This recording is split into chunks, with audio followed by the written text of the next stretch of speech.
Bienvenue pour ce live 217, je crois, intitulé Création et destruction, si je me souviens bien de ce que j'ai mis. Donc ce soir, eh bien, nous venons de terminer le temple des créatrices. C'était intéressant, c'était ce temple, voilà, de la création et de la destruction. Donc c'est important.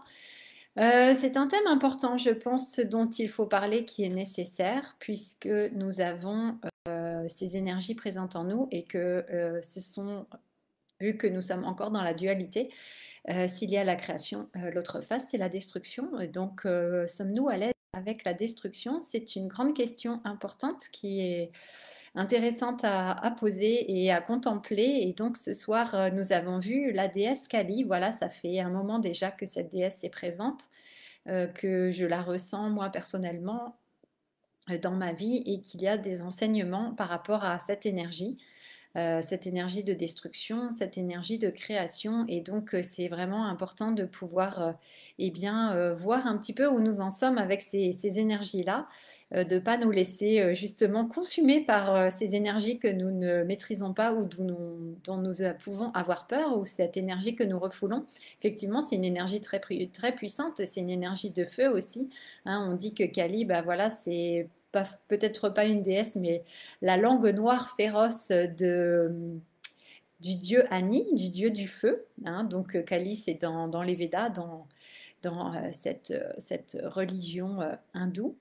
Et donc voilà, cette déesse est là, c'est la déesse du temps. En même temps, c'est elle qui maîtrise le temps, c'est elle qui maîtrise la destruction, la création, la préservation aussi de ce qui est important, de ce qui doit être préservé, de ce qui reste, une fois que tout a été détruit. Et c'est ça, c'est pour nous montrer quelle est notre vérité, qu'est-ce qui est important pour nous, ce que nous devons conserver, en fait, une fois qu'on a coupé tous les attachements, qu'on a coupé les illusions, qu'on a laissé de côté tout ce qui ne nous sert plus, tout ce qui n'est pas aligné avec nous, tout ce qui ne répond pas à nos besoins profonds, à qui nous sommes, à l'appel de notre âme, de notre être. Et donc c'est important de pouvoir voir ça en face et de regarder les choses en face et de ne pas avoir peur de ce chaos. Donc les grandes questions qu'on peut se poser, c'est comment on se sent par rapport à ce chaos, par rapport à cette danse de la vie, de la mort, de la renaissance qui est toujours présente. Qui est toujours là et qui peut faire peur effectivement. Donc c'est vraiment important de pouvoir effectivement se connecter à ces énergies-là et de voir en nous eh bien, où nous en sommes par rapport à tout ça et comment on se place aussi par rapport à la colère, à la rage qui peut être contenue en nous, qui peut être refoulée. Si c'est vraiment des choses qu'on a, bah, des énergies, des émotions que nous refoulons, que nous maintenons, qu'on s'empêche d'exploser, alors que voilà, le volcan gronde, comme je vous ai parlé il y a quelques jours. Et donc, c'est vraiment important en fait de libérer vraiment des énergies qui sont réprimées comme ça, qui sont coincées aussi dans le corps ou dans notre psychique. Et donc dans notre corps aussi, et de voir comment eh bien, on peut sortir de tout ça et se mettre un terme en fait à ce qui n'a plus lieu d'être, de sortir de l'illusion, de, comme je disais, de certains attachements, de ce qui nous sert plus et de ne pas avoir peur du changement en fait, de pouvoir danser hein, avec ce changement, avec le chaos, avec l'inconnu et de voir comment eh bien, on peut naviguer, hein, si je peux dire, dans tout ça. Et effectivement, bah, c'est pas facile du tout. C'est quelque chose qui peut même être effrayant en fait hein, quand on n'a pas l'habitude. Ça peut être effrayant, mais en même temps, c'est très libérateur et il y a besoin effectivement de libérer voilà, certains blocages, certaines énergies et de faire face aussi, comme je vous le disais, à ces démons intérieurs et ce qui est là, puisque finalement, sinon, c'est nous qui en sommes la victime. On est la victime de nous-mêmes. Hein. On entre aussi dans l'autosabotage et l'autodestruction. Et c'est l'idée aussi d'être vrai, aussi de sortir de cette image peut-être de gentille fille, de gentille petite fille et de gentil petit garçon, et d'avoir le courage d'exprimer les choses, de dire sa vérité. Après, je pense qu'il y a une manière aussi de faire les choses, de dire les choses, un contexte aussi, et la façon dont le faire, et puis par rapport au message qu'on veut transmettre.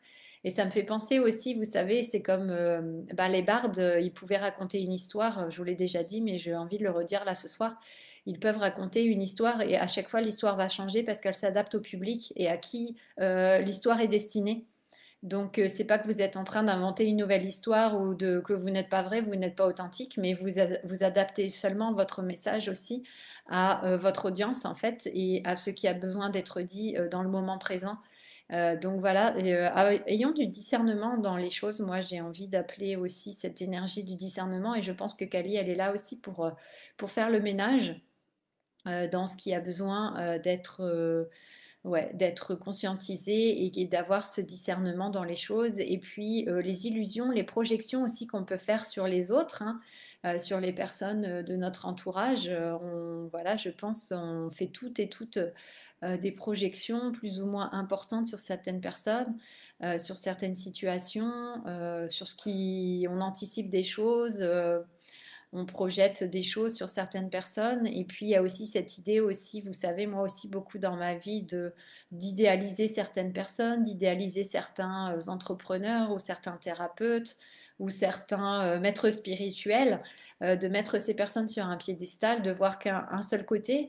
Et puis après, quand on voit l'envers du décor, bien, on est déçu.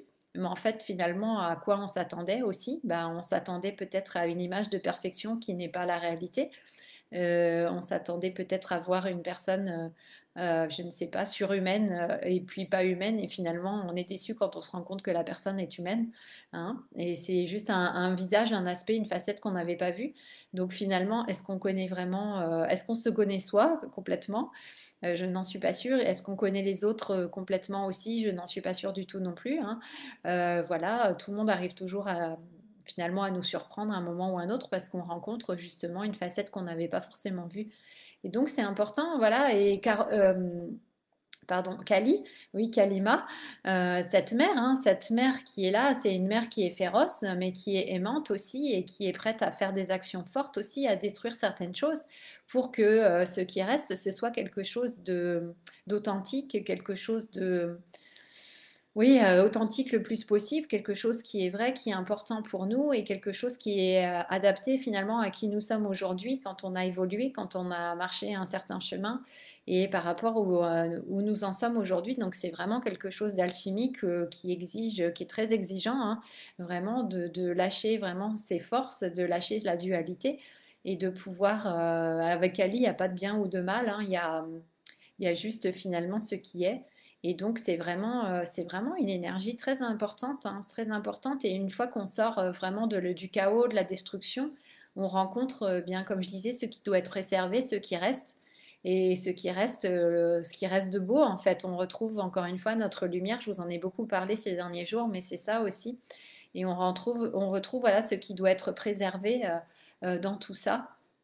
Et voilà, de pouvoir, vous voyez, faire le tri, hein. Et voilà, c'est ça, une fois que les feux ont brûlé, et bien, d'aller voir dans les cendres ce qui reste et ce qui est important, voilà, le joyau qui reste en fait, une fois que tout le reste a brûlé, que tout le reste a disparu. Donc c'est vraiment important de regarder tout ça par rapport à soi, par rapport à qui on est. Et vraiment, c'est important. Et Kali, bah, elle aide vraiment ça en fait avec cette énergie de destruction, à faire face vraiment à toutes ces illusions, comme je disais, et puis à ces démons. Et il y a une danse, justement, enfin, voilà, une histoire où elle se bat contre un démon. Et bon, je ne vais pas rentrer dans les détails, parce que c'est des histoires, voilà, c'est c'est un petit peu gore, comme on dit. Donc voilà, il faut une certaine préparation. Voilà, tout le monde n'est pas toujours prêt à travailler avec Kali, et puis il faut voir de la façon dont on le fait. Et puis voilà, c'est Kali, on se connecte à la plus haute vibration de Kali, on va pas connecter d'autres choses. Donc c'est ça qui est important aussi, c'est voilà, comme toujours, de faire attention à quoi on se connecte et dans quelles circonstances. Mais c'est vraiment en fait ça, d'affronter ces démons intérieurs, les démons intérieurs de l'humain, hein, ce qui vit en nous et qui a besoin voilà, d'être libéré, d'être conscientisé. Et ça peut vraiment être très puissant comme ça, vraiment.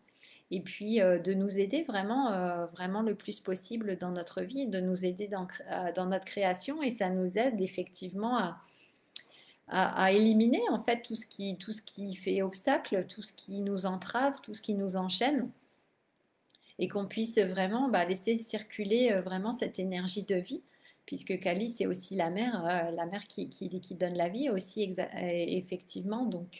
Donc c'est vraiment important de pouvoir faire ça, et puis d'apprendre à canaliser certaines énergies en nous, et surtout, comme je disais, à pouvoir les libérer. Donc voir ici et maintenant, voilà ce qui nous retient, ce qui retient notre lumière, ce qui retient notre liberté, ce qui nous entrave.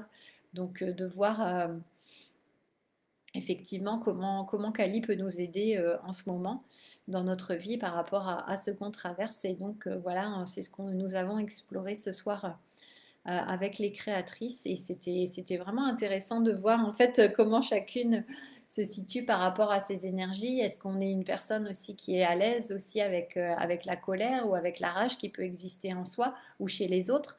Comment on fait face à la colère d'une personne extérieure ou à sa propre colère?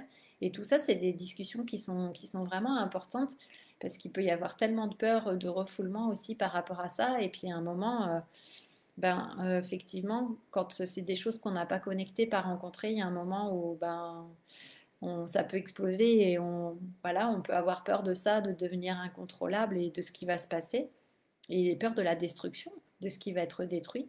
Mais voilà, c'est comme encore une fois le volcan dans la nature, et bien on peut voir le côté où oui, il peut détruire des villages, il peut détruire les plantes quand il entre en éruption, il peut détruire voilà, la faune, la flore autour, mais en même temps, c'est cette force du volcan qui va créer de nouvelles terres, qui va créer de nouvelles îles, qui va agrandir un territoire en gagnant sur la mer, en créant plus de terres.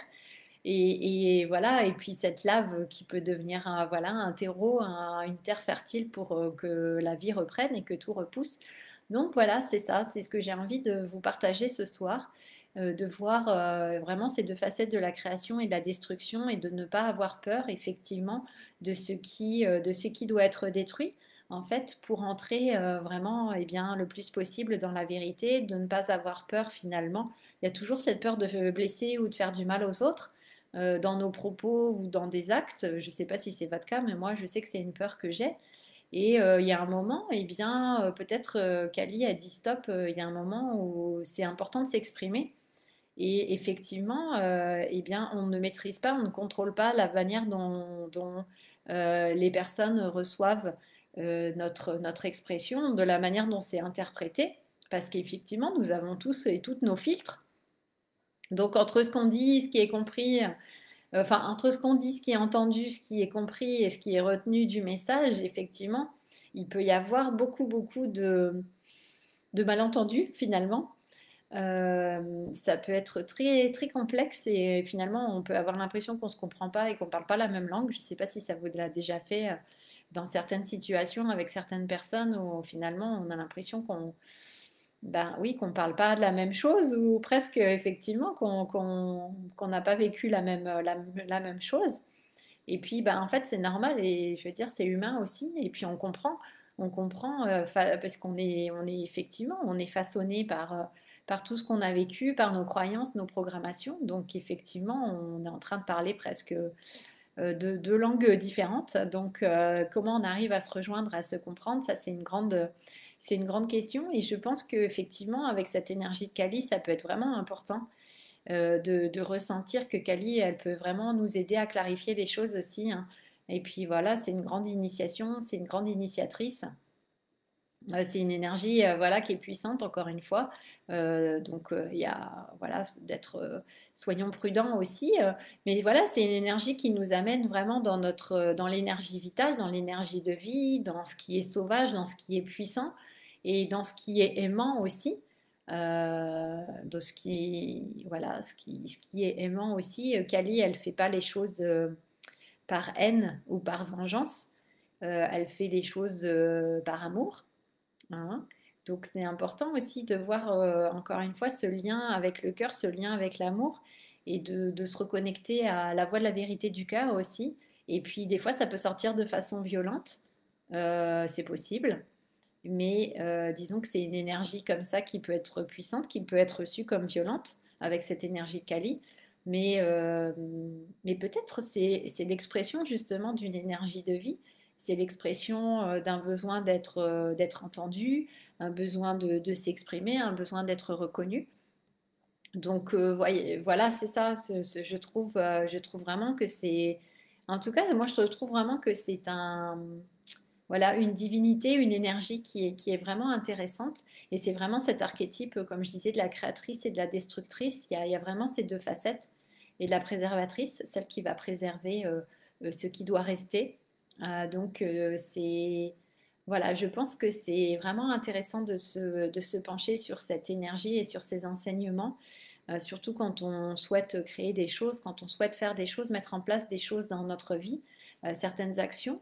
Et c'est clair que c'est peut-être pas ce qu'on encourage souvent à faire quand on parle de manifestation et de création, d'aller nous pencher sur cette énergie-là. Et pourtant, bah, moi, je pense que ça fait partie du chemin, ça fait partie de l'initiation, et c'est ce que je suis en train d'expérimenter en ce moment.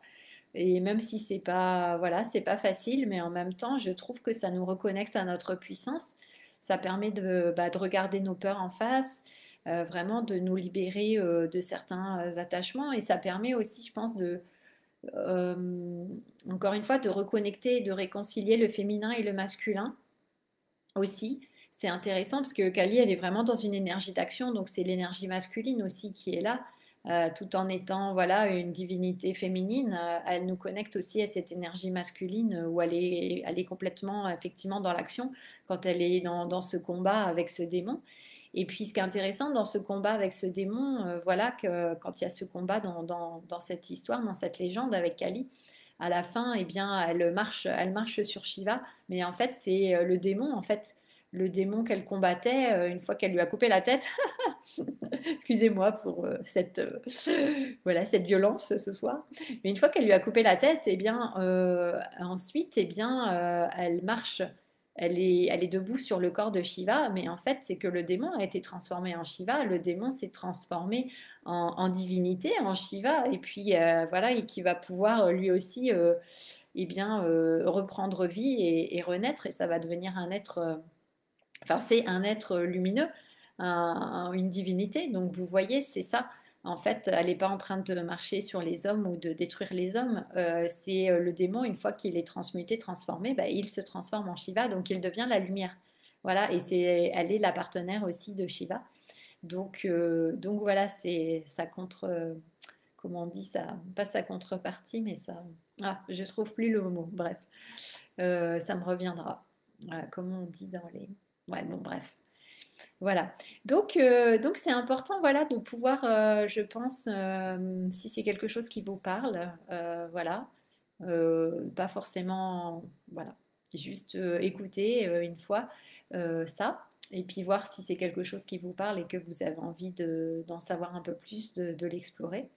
Donc je pense que ça peut être intéressant, et puis vraiment elle nous met face aussi ben, à toutes les croyances négatives qu'on peut avoir, ces conditionnements aussi, à toute la puissance du mental, mais dans le sens le mental qui peut nous limiter, qui peut nous tromper aussi dans des illusions. Donc c'est important de regarder tout ça en fait, et elle nous remet vraiment dans notre puissance, hein. Là, on n'est pas en train de... Enfin, Kali, voilà, c'est pas une victime, elle nous met vraiment dans une puissance et dans une responsabilité aussi où certaines choses doivent être faites. Et Kali, elle nous montre que certaines actions pas faciles peuvent être faites aussi, hein, pour libérer certaines choses. Donc ouais, c'est vraiment intéressant, elle est vraiment intéressante comme énergie, mais voilà, à aborder aussi avec prudence, avec discernement, et puis de pouvoir voir comment on peut travailler, comment on peut travailler avec elle, et si vous sentez que c'est quelque chose qui est pertinent par rapport à ce que vous êtes en train de vivre ici et maintenant. Voilà. Voilà pour ce partage sur ces énergies, sur ces deux facettes de la création, de la destruction. Et puis donc sur cette divinité, Kalima, sur cette mer féroce mais aimante. Voilà, donc en tout cas, moi je trouve que ouais, c'est important et je trouve effectivement qu'elle aide vraiment à libérer, à pouvoir libérer. Et on le sent hein, dans son corps quand c'est bloqué, quand c'est pas libéré, quand c'est refoulé. Là, je voyais aussi bah, par rapport au temple hein, qu'on a fait ce soir avec les créatrices, comme je vous disais, les différentes réactions face à cette énergie. Et effectivement, ça amène beaucoup d'informations sur comment on se sent, comment on se situe avec tout ça. Et ouais, c'est un beau moyen ouais, d'évolution, de conscientisation. Encore une fois, donc voilà, chaque jour on avance, chaque jour nous avançons un pas de plus, un pas de plus. Et puis c'est ça, c'est cette idée. Moi aussi, j'avais peur aussi beaucoup ouais, peur du chaos en fait. On a envie que les choses soient ordonnées, soient contrôlées. Et puis là, Kali, elle nous montre que bah, qu'en fait c'est ok voilà, dans la vie il y a des phases de chaos et puis ensuite une fois que le chaos est passé, qu'on a été bien secoué, que le cocotier a été secoué, eh bien voilà, il y a un nouvel ordre qui s'installe, une nouvelle harmonie en fait, un nouvel équilibre. Et vraiment, ça fait partie des forces de la nature, en fait, hein, des puissances de la nature. Et c'est pareil, si on pense qu'on peut contrôler ou maîtriser le feu, bah ouais, c'est des énergies qui sont puissantes aussi. Donc, est-ce qu'on contrôle vraiment le feu? Je ne crois pas. On peut effectivement, on peut se familiariser avec, on peut essayer ouais, de l'embrasser, ouais, de se familiariser, de voir comment c'est, et puis son propre feu intérieur. Donc tout ça, c'est vraiment intéressant à explorer. Mais voilà, c'est des éléments puissants, c'est des éléments de la nature. L'eau, comme je vous disais, l'eau, l'air, la terre, le feu. Et voilà, ce sont des éléments qui ont leur propre puissance. Et de voir effectivement bah, comment on gère aussi ces éléments en nous, ces forces, hein, comment on les aborde, comment on les gère. Et est-ce qu'on se laisse consumer, emporter par ces forces? Donc ouais, tout ça c'est une danse, hein, et Kali, bah voilà, il y a vraiment cette danse. euh, Vous pourrez regarder sur internet, c'est une danse très très très puissante que là j'ai passée aux créatrices, que moi j'avais vue il y a déjà 2 semaines en arrière, qui m'avait beaucoup bouleversée, parce qu'elle est vraiment vraiment puissante cette danse. Et ça remue, ça remue à l'intérieur. Mais voilà, ça remue quoi? Eh bien, ça remue cette énergie de vie, cette énergie qui a besoin de s'exprimer. Ça remue ce qui est bloqué, ce qui est coincé, ce qui est refoulé. Et voilà, donc ça va remuer tout ça, mettre un peu de désordre, de chaos pour ensuite, eh bien, comme je vous disais, retrouver un nouvel équilibre. Et c'est ça en fait, et on passe vraiment par ces cycles, par ces phases sans cesse en fait, hein, et c'est ça, et c'est comme ces déesses de l'hiver aussi qui sont là.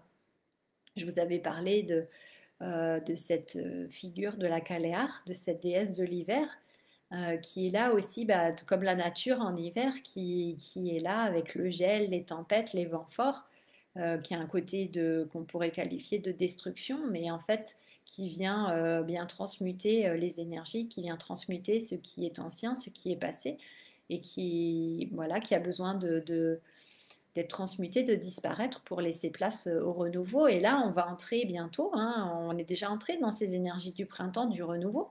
Donc effectivement, il y a cette puissance, il y a cette énergie du renouveau qui pousse pour qu'on se transforme, qui pousse pour que nous puissions évoluer, que nous puissions croître. Et voilà, peut-être ça remue un peu en ce moment. Vous me direz pour vous si c'est calme ou si ça remue. Mais voilà, bah, ça fait partie des forces de la nature aussi et c'est OK. Et c'est à nous de voir comment on se situe là-dedans, comment on accepte, comment on accueille les choses ou pas. Est-ce qu'on entre en résistance ou pas? Et, et puis bah voilà, ça nous permet de nous découvrir nous-mêmes une fois de plus, de découvrir que voilà comment nous fonctionnons et puis de voir finalement euh, ouais, qui nous avons envie d'être. Et c'est ça qui est important aujourd'hui.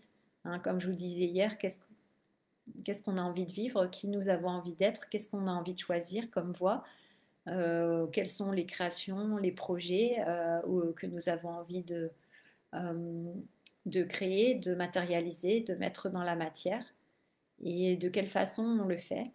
Et ça, c'est important et d'avoir vraiment la pleine conscience sur ce qu'on fait à chaque instant, enfin en tout cas le plus de conscience possible, parce qu'il y a tellement de jeux et puis voilà, de jeux, encore une fois, comme je vous disais hier, de jeux J-E-U et de jeux J-E, et de voir comment on navigue avec tout ça, et surtout quand on est en interaction avec d'autres humains, parce que j'imagine effectivement, souvent nos projets, bah, c'est pas des choses, encore une fois, que nous faisons tout seuls dans notre coin.